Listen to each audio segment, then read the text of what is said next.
Get lost. You screw up.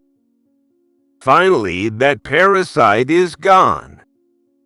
My husband, Kyle, and my father-in-law, Greg, looked at me with disdain. The way they twisted their mouths into a smirk was eerily identical, a true father-son resemblance. Next to them, my mother-in-law, Helen, and my sister-in-law, Nina, were struggling to hold back their laughter. Their sneers were just as unpleasant, making me want to avert my eyes. For the past 2 years, I had endured constant bullying from these people. They took advantage of my timid nature, using me as their punching bag. But I had reached my limit. I quietly listened to their insults, saying nothing. Seeing my reaction, they only got bolder, hurling more insults at me. What they don't know is that they're about to face a hell they never imagined. My name is Melissa Hart, and I turned 30 this spring. After graduating from college, I started working as a regular office worker at a company in the city. I spent every day commuting between home and work, worrying that I might end up single and alone without ever meeting anyone. But then, one day, something happened. During a trip with my friends, I had a fateful encounter. It's so rare and surprising to have young people like you staying here in such a rural area. The person who greeted us at the countryside inn where we stayed was Kyle, who was single at the time. Kyle's family ran the inn, and he was training to take over as the second-generation owner. He wasn't exactly a handsome guy, but his gentle smile made me fall in love with him at first sight. After that, I gathered the courage to ask for Kyle's contact information, and we gradually grew closer. To be honest, I've liked you since the first time I saw you, Melissa. After a few meals together, Kyle confessed to me, his face bright red. I was so happy that we had both fallen in love at first sight that I almost jumped for joy, but I managed to hold back and immediately nodded in response to his confession. After 3 years of dating, Kyle and I got married.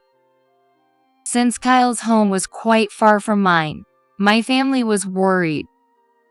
Don't worry, Kyle's parents and his sister, Nina, who lives with them, are all kind people. There's nothing to be concerned about. It was a bit sad to quit the company I had worked at since graduating from college, but after marrying Kyle, I immediately moved and started working at the inn. The inn was on the same property as his family's house, so I thought it was nice that my commute had become easier compared to when I worked in the city. However, my carefree thoughts quickly disappeared. Melissa, your laundry is wrinkled, you know. Oh, I'm sorry. Honestly, have you never done laundry properly before? It was my mother-in-law, Helen, who was grumbling. At first, Helen seemed like a kind innkeeper, but after I got married, her nagging gradually increased. Melissa, can you take care of this work for me? I need to pick up my kid. Yes, I understand. My sister-in-law, Nina, who I initially thought was a kind person, started treating me like a convenient servant. Nina had returned to live with the family after her divorce a few years ago, and her child, who took after her, was quite spoiled. Honestly, both Helen and Nina are making Melissa work too hard. If you have any trouble, Melissa, rely on me. My father-in-law, Greg, seemed kind on the surface, but there was an obvious leer in his eyes when he looked at me. Once, when I was taking a shower, Greg came in, claiming it was an accident, but he couldn't hide his obvious delight. Is this life going to continue like this? By the time 6 months had passed since the wedding, Helen started verbally abusing me, and Nina began stealing my belongings and money. Recently, Greg had become bolder in trying to touch me, and I was reaching my breaking point. Finally, I couldn't take it anymore and tearfully confided in Kyle. But There's no way my family would do something like that. Kyle didn't listen to me and instead yelled at me, his face red with anger. And after that, even Kyle started treating me poorly. I wish I had dated you longer. Then I would have realized how useless you are. By the time a year had passed since our marriage, I had become completely accustomed to hearing such things from Kyle. The harassment from my in-laws had also become a daily occurrence, and I somehow managed to endure it by shutting off my emotions. But one day, something happened.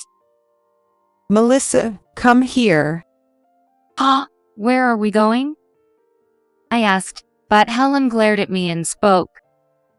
Where do you think? To the OB/GYN. You still haven't gotten pregnant, so you need to get checked out. What? I had grown used to remaining expressionless no matter what was done to me, but this was enough to make me gasp in surprise. Helen seemed to enjoy my reaction, and she gave a nasty grin as she grabbed my arm with surprising strength. Come on, let's go. Wait, please. Helen was big and strong, so my resistance was completely ineffective. I was forcibly taken to the OB/GYN, where I was thoroughly examined. The result was that I was diagnosed as having a body that would make pregnancy difficult.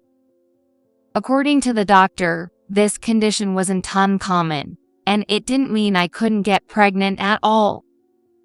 However, as soon as Helen heard the diagnosis, she said, "I knew it," and started berating me. When we got home, Helen spread the news to Nina and Greg that I couldn't get pregnant. Before I had a chance to correct them and say I was only having difficulty, my in-laws began hurling insults at me. If I had known we were getting such a useless daughter-in-law, I wouldn't have let Kyle marry you. That's right. The only reason I defended you was because I thought you'd give birth to the next heir of the inn.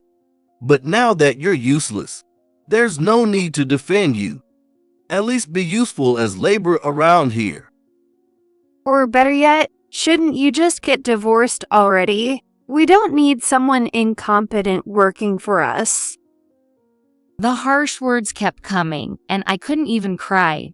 I just had to take it. My marriage was a complete failure. Kyle's words were the most piercing of all. There was no one here to help me. That was the moment I realized it. Even so, I still wanted to have a child with Kyle since we were married. Maybe if I had a child, my in-laws would treat me better. With that small hope in mind, I decided to talk to Kyle one day. Kyle, I need to talk to you. Huh? What is it? Kyle was sitting in his usual spot in the living room, reading a magazine, and didn't even bother to look at me. Lately, he either ignored me or gave me a blunt response whenever I tried to talk to him. But I didn't let that stop me.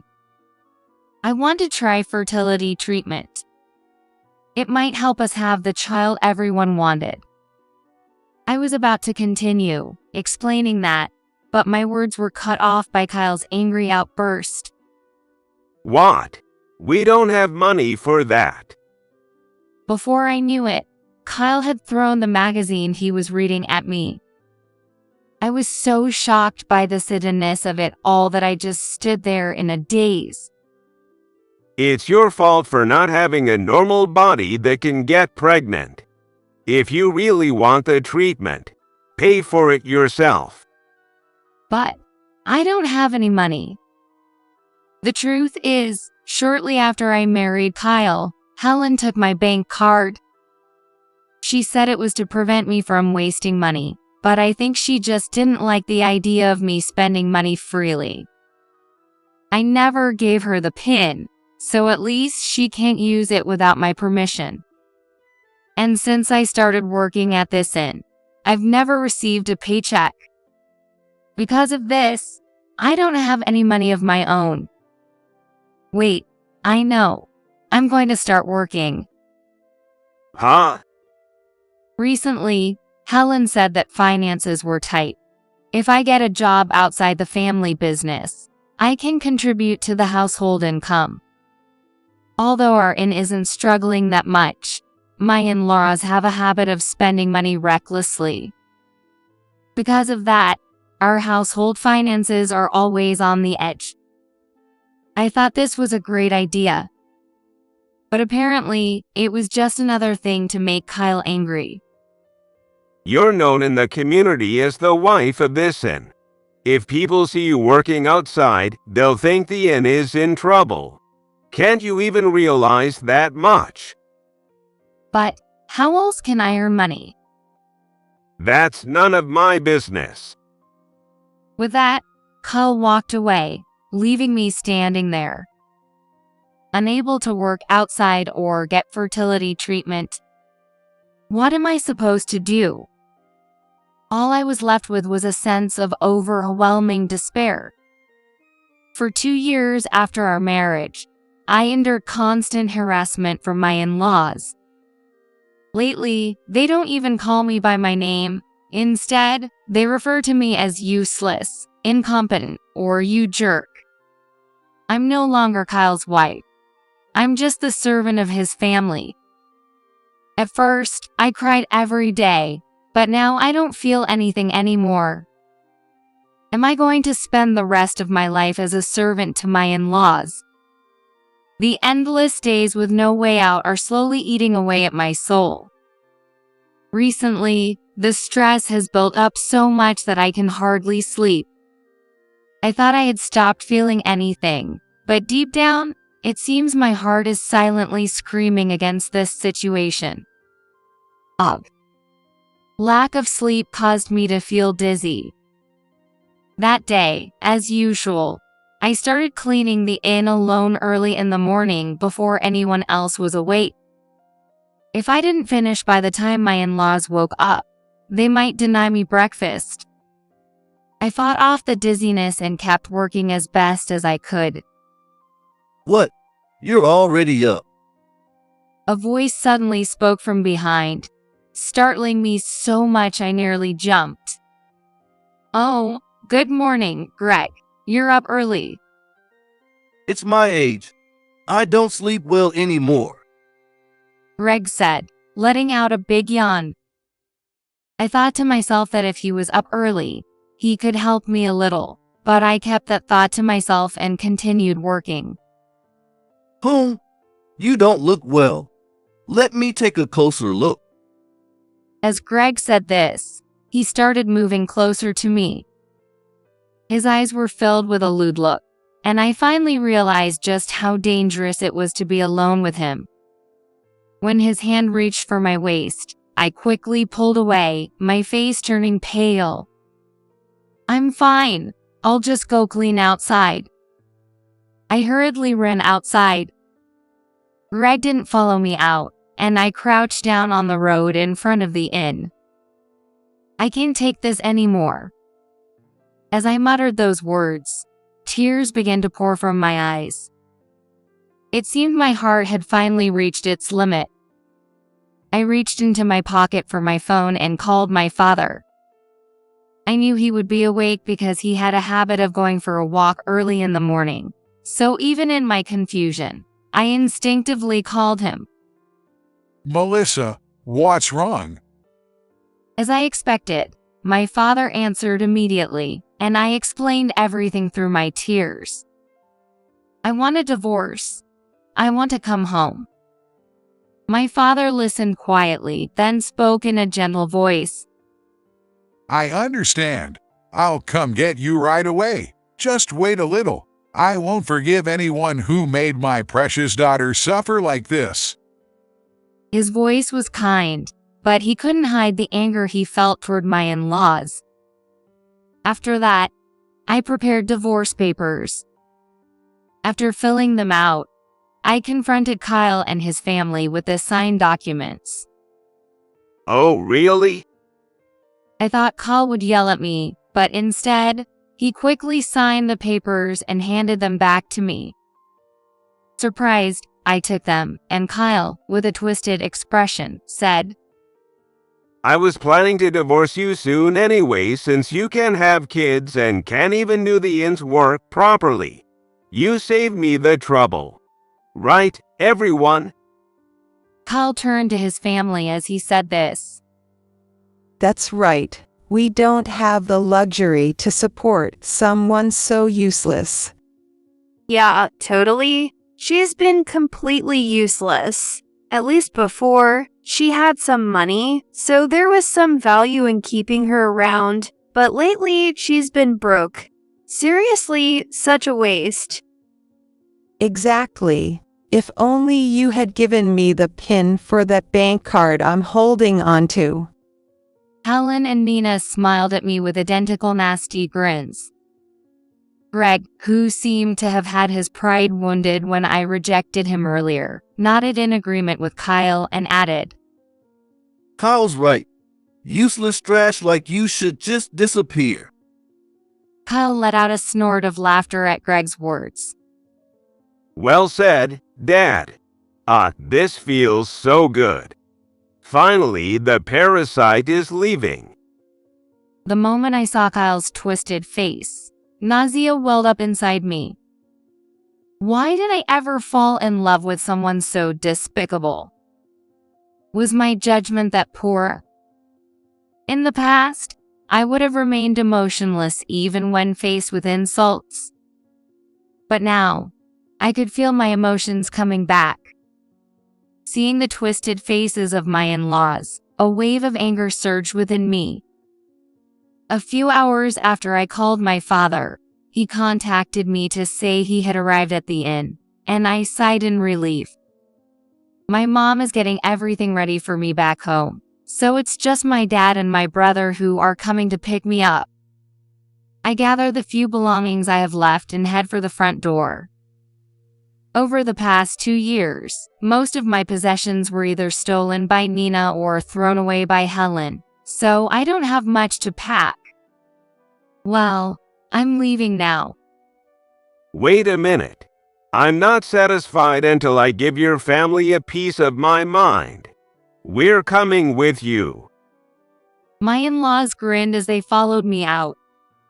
But the moment we stepped outside, their smug smiles froze. What the hell is this luxury car doing here? Kyle's words surprised me too. Parked in front of the inn was a high-end car, one that even I, who knows nothing about cars, could recognize. My family doesn't own anything like this. I looked around, wondering if it belonged to someone else, when my father stepped out of the driver's seat. I'm here to pick you up, Melissa. Dad, what's with this car? Before my father could answer, the back door opened, and a large figure emerged. When the person saw Kyle standing behind me, he narrowed his eyes and spoke. It's been a while, Kyle. You said Kyle. Are you Melissa's brother? Kyle, looking a bit pale, pointed at my brother. Yes, this imposing man was my brother, Luke. When I saw you at the wedding, you had a normal body, right? Kyle's shock was understandable. Just before I got married, Luke casually attended a professional wrestling match and got hooked. He was in college at the time, but he ended up begging our parents on his knees to let him pursue a career as a professional wrestler, working part-time jobs while training to go pro. For the 2 years Kyle hadn't seen him, Luke had been relentlessly building his body. The result was a muscular powerhouse that left Kyle and my in-laws visibly shaken. I had seen updates on Luke's transformation through his social media, so I wasn't too surprised. But seeing him in person, the sheer force of his presence was intimidating. Even I, knowing about his transformation, was taken aback. So my in-laws must have been even more shocked. I've heard everything from Dad. It seems my sister has been well cared for by you all. Luke said, glaring sharply at my in-laws. It wasn't just his body that had changed over the past 2 years. His demeanor had shifted too. Luke used to have a gentle face, but the look he gave my in-laws was as sharp as a blade, piercing through them. His face radiated barely contained anger. Kyle, standing before Luke, looked ready to bolt at any moment. Now a man with such an impressive build, Luke was once a little boy who constantly clung to me. He was weak as a child and often got sick, missing school frequently. I wish I could go outside and play, He'd say, half crying in bed, and I would sit beside him, reading picture books or watching TV together to keep him company. Melissa, read this one next. Even with a fever, Luke would smile and hand me a picture book. While gently patting his head, I would read to him until he fell asleep. I doted on Luke, who is 5 years younger than me, and it seems that's made him a bit overly attached to his sister. I remember when I was in high school, and I was crying my eyes out after my boyfriend dumped me. Luke got so angry that he almost stormed over to his house. By that time, he was no longer weak and had grown taller than me, so it was tough to hold him back. Even after I got married, he was still overly attached to me, and now he stood in front of my in-laws, exuding an intimidating presence. Luke, you've really grown. You came to pick up your sister, right? Melissa, go ahead and get in the car. Kyle, drenched in cold sweat, spoke to me in a gentle tone. It had been years since I heard him talk to me like that, and I couldn't help but feel both surprised and disgusted at how quickly he changed his attitude in front of someone he couldn't beat. Luke seemed to feel the same as he stepped forward, closing the gap with Kyle. But first, you need to make amends for what you did to my sister. Make amends? What are you talking about? Kyle was sweating profusely, to the point where it looked like he might pass out from dehydration. He couldn't meet Luke's intimidating gaze and kept darting his eyes around. Just so you know, if you try to lay a hand on me, I'll call the cops immediately.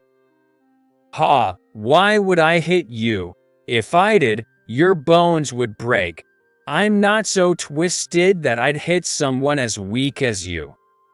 Kyle's face briefly showed anger at being called weak. His unnecessary pride had been wounded, but faced with a muscular, grown man, he couldn't say anything back and just bit his lip. Seeing Kyle like this, Luke looked exasperated and turned to my father, who was still in the car. Dad, bring out Chris. All right, will do. My father got out of the driver's seat and opened the passenger door. When the person inside stepped out, my in-laws gasped in shock. Chris, the branch manager, what are you doing here?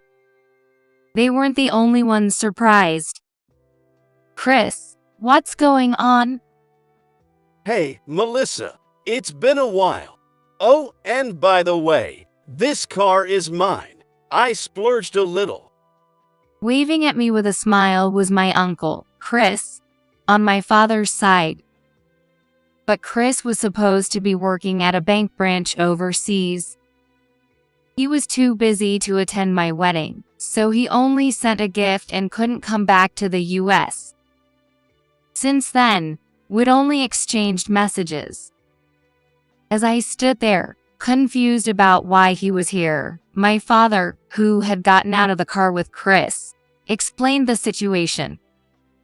Actually, Chris returned to the U.S. a few days ago. His overseas assignment ended, and he's been reassigned to a bank here in the U.S. And as it happens, his new assignment is at a bank in the same region where Melissa lives. He was just about to contact you when I told him about the divorce, so he decided to come along.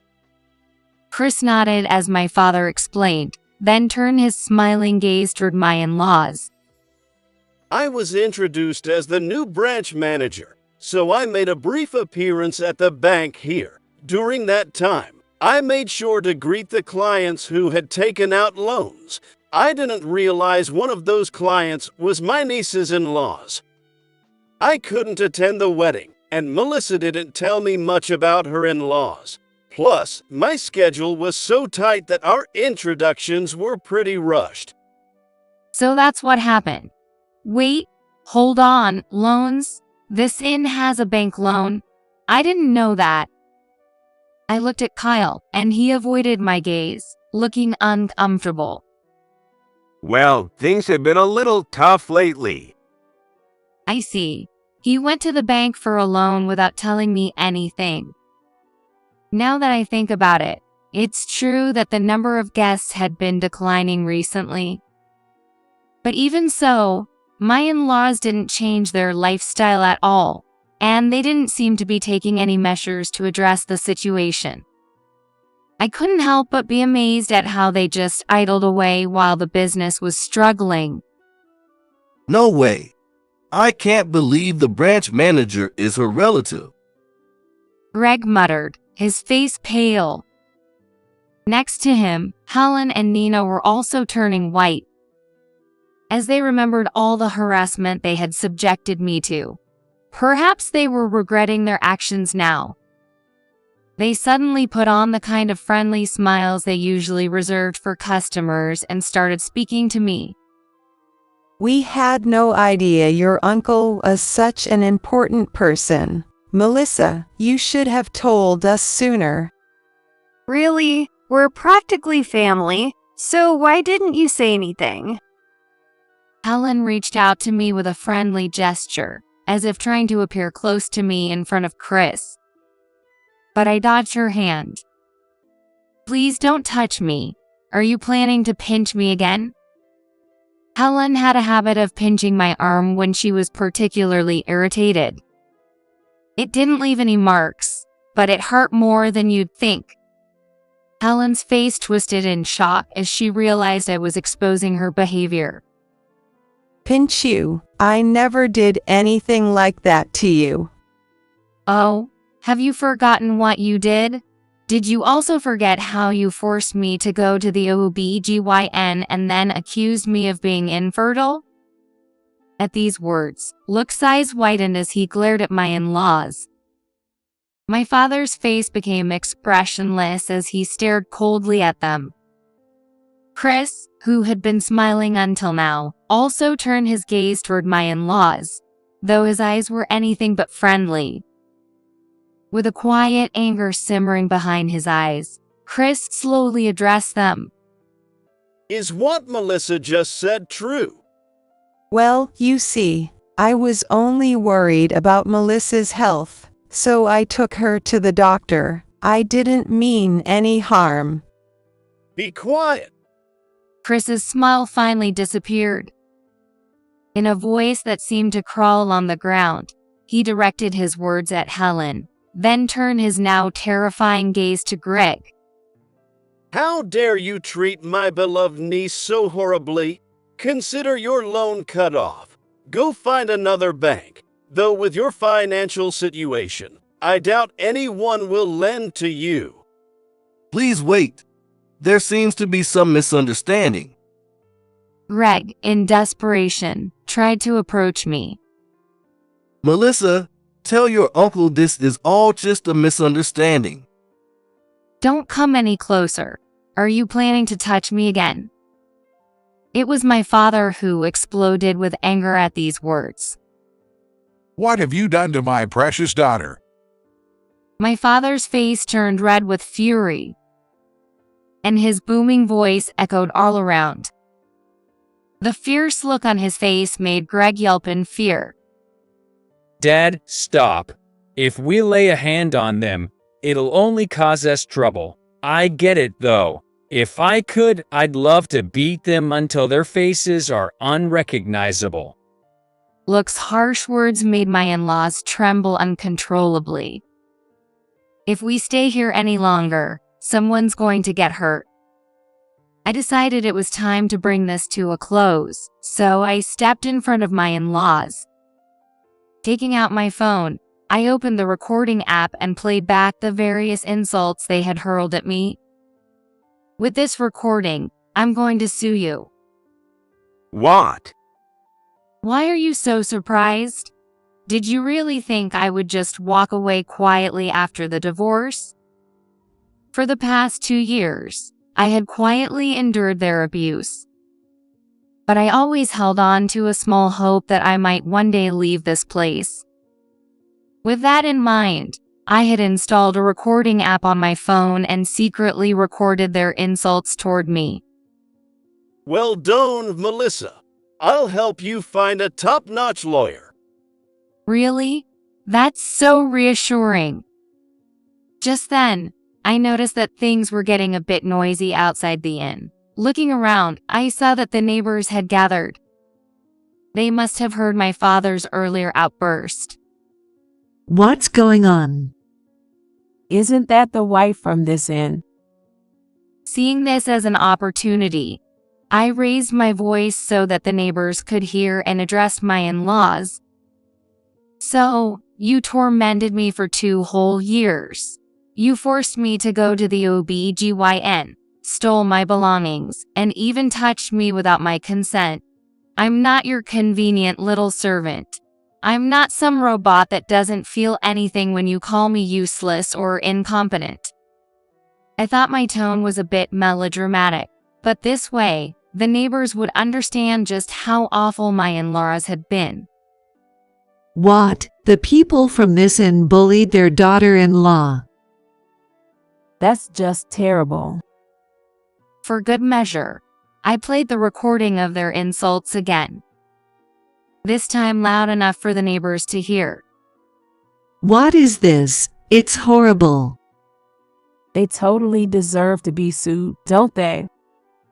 Realizing that the neighbors were now aware of what they had done, my in-laws started to panic, looking pitifully flustered. From now on, their reputation in this neighborhood would be ruined. But they brought this on themselves. Well then, thank you for the past 2 years. I flashed them a big smile as I said my final goodbye. All they could do was watch in despair as I climbed into Chris's luxury car. After leaving my in-laws' house, I hired the lawyer Chris introduced me to and sued them for damages. By the way, I filed the divorce papers on my way back to my parents' house. I left the compensation claim to the lawyer, but when I later heard about the process, I was so exasperated I could only hold my head in disbelief. When the lawyer met with my in-laws to demand the compensation, they were apparently full of self-serving excuses. We don't have that kind of money. We absolutely won't pay. Exactly. We lost our loan because of that ex-wife. My in-laws yelled and screamed at the lawyer, but well then, shall we go to court? At that single remark, they immediately fell silent and eventually agreed to pay the compensation. They ended up selling some of their personal assets to come up with the money, but their troubles didn't end there. Because I had exposed their wrongdoings to the neighbors, they were now shunned by everyone in the community. Apparently, rumors had even reached the mothers at the kindergarten where Nina's child went, and they all cut ties with her. Helen was also being avoided by the neighborhood ladies, who now whispered behind her back. Greg was struggling to keep the inn afloat after the loan was cut off, desperately searching for another lender. but he hadn't found one yet. This was likely because Chris, now the branch manager, had warned the neighboring banks about the inn's dire financial situation. In the midst of all this, Kyle reached out through the lawyer, begging to see me. I agreed to meet him one last time, as there were things I wanted to say as well. With Luke there as a precaution, I met Kyle at the lawyer's office. He looked noticeably worn out in the short time since we last saw each other. Please, come back. The inn is in serious trouble right now. If you return, the neighbors will stop giving us strange looks. We need you.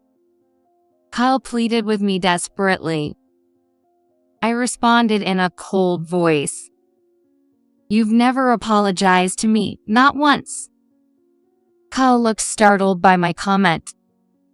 The fact that he hadn't apologized until now was because he didn't realize he had done anything wrong. With a deep sigh, I said my final words to him. Marrying you was the biggest mistake of my life. These past 2 years were a complete waste. If I could, I'd erase every memory of you. Just thinking about you disgusts me.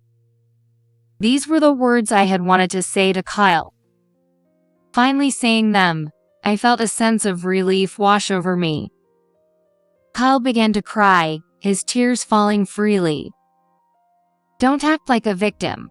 You don't have that right. Goodbye. I sincerely hope we never meet again. With that, Luke and I left the lawyer's office, leaving Kyle sobbing on the floor. With everything finally over, I'm now living a peaceful life back at my parents' home.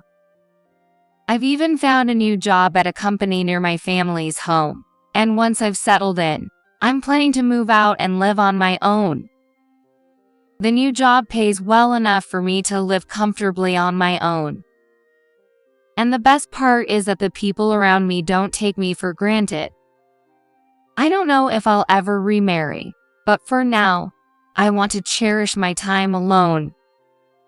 Besides, after making the huge mistake of marrying Kyle, I've lost confidence in my judgment. Maybe I should ask Chris to introduce me to someone nice. Chris, who has always been fond of me, would surely find someone good. But for now, I plan to take some time to heal the emotional scars from the past 2 years and enjoy my own company. Soon, Luke will be making his professional debut in a wrestling tour in a different region. Though he's achieved his dream of becoming a pro, he says his new goal is to reach the top of the wrestling world. Seeing Luke chase his dreams made him seem incredibly bright and full of promise. To think that the once frail Luke would actually debut as a professional wrestler. It would have thrilled me from before I got married. I plan to go to his debut match with my parents and Chris to cheer him on. As I imagine the fun days ahead, a smile spread across my face.